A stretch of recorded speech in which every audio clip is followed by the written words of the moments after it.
Trusting your coach. If this is something you're intrigued by, you've come to the right video. I've not seen much about this online. I think it's really one of the key points being a coach myself for endurance athletes for the last 15 to 20 years. I have had a few athletes that I felt after a period of 6-9 months that the trust has gone down. It comes out in the communication, the attitude is everything, and it's a two-way street.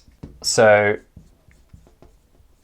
coach athlete, attitude is everything. So this is really important. The way you communicate with the athlete, the way the athlete communicates back will build the trust. What else brings on the trust? Well, in everyday life, you're not going to do business with people you don't trust or you learn from your mistakes. It's the same thing with coaching.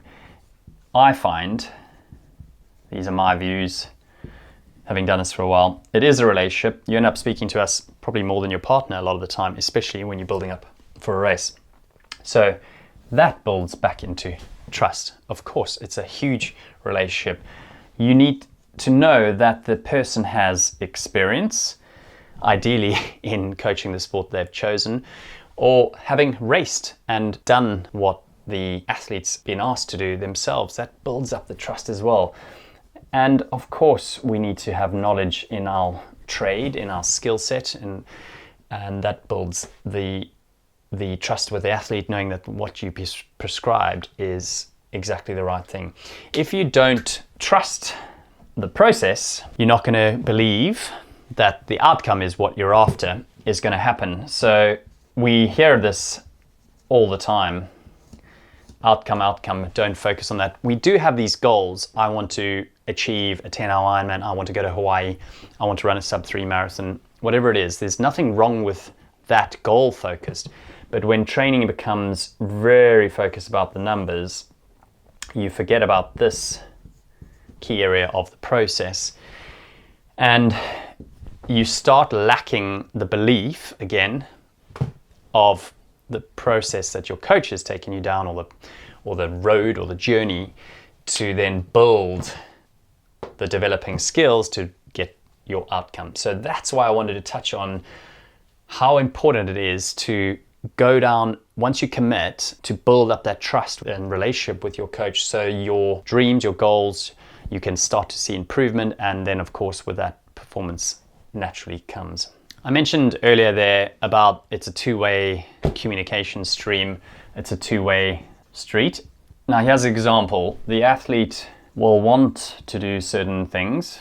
Of course, they might prefer longer bike rides. They might prefer high intensity. They might prefer doing more volume. We can, as a coach, listen.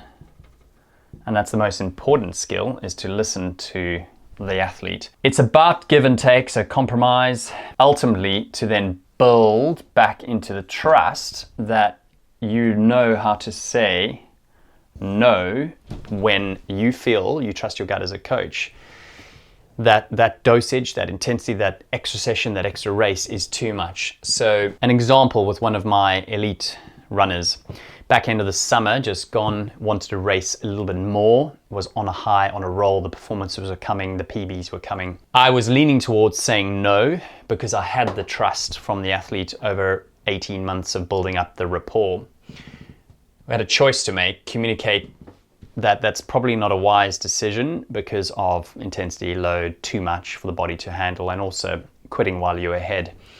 I knew I had the trust, so I knew the athlete would listen, but I let that evolve and happen, and we've paid the price for that potentially. We don't always know the right answer because the human body is quite complex. So that comes back down to the athlete wanting versus the coach knowing what's best for the athlete at the given moment. So that comes back down to experience.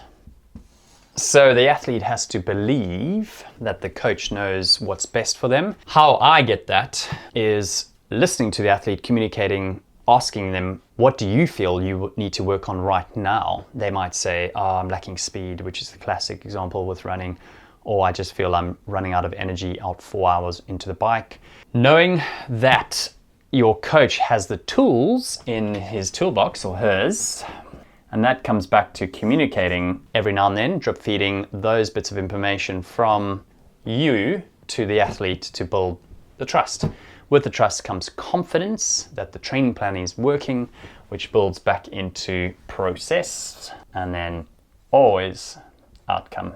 It's not going to happen overnight. These things take 6 months, a year, up to 2 years. A lot of my athletes have been with me for 5 to 8 years, which is fantastic. I know their first child, they're onto the second child by now. So if I tell them, they text me that they're ill, I've seen the patterns before. It only comes from trusting. So I think it's pretty crucial. You can have a really high spec experienced coach, and I can reel off quite a lot of professional coaches that work with high level athletes, but it doesn't work for everyone, especially the average age group triathlete, is because that's, let's face it, there's only a small cream of the crop at the top.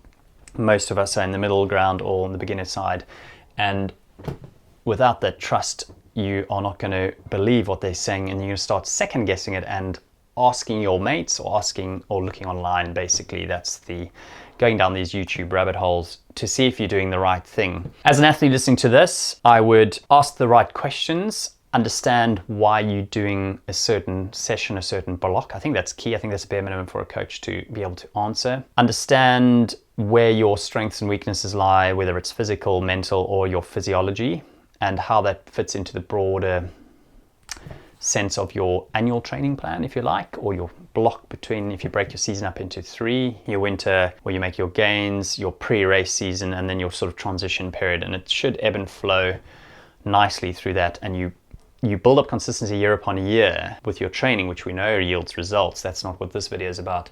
But if you start to see that steady trajectory in the early phases, you'll build more trust with that person. And if they have their best interest at heart, you'll feel that. You just got to understand human beings. And if you're in the business world, you certainly wouldn't spend much time doing business with someone you don't trust and just looking at the figures. That's the same thing. You spend so much of your time training. It's really important that you develop a rapport, I feel, with the coach and athlete, and it works both ways. So in summary, we know if we have trust, we know when to push hard or pull back. We know that we can confidently say, okay, I'm ill, I'll listen to Coach Andy or whoever your coach is to address your training. We know to address your weakness because you know it's going to fall back into performance. A classic example here is getting someone to slow down in their zone 2, especially with running. It's so painfully hard for newer runners to just slow right down and trust that they have to stay in strict heart rate parameters.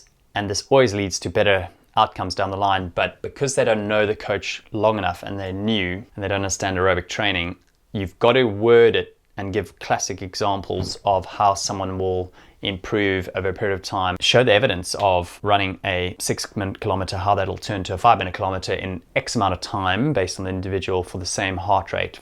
That's just one classic example. Then you build the trust that their goal time will come. I always use that analogy because it's a classic. Same with cycling. Once you've built the trust during the training process, when you get to the icing on the cake, I like to call your race, you're going to listen to the plan, the strategy, when things go wrong, and that might be nutrition, pacing.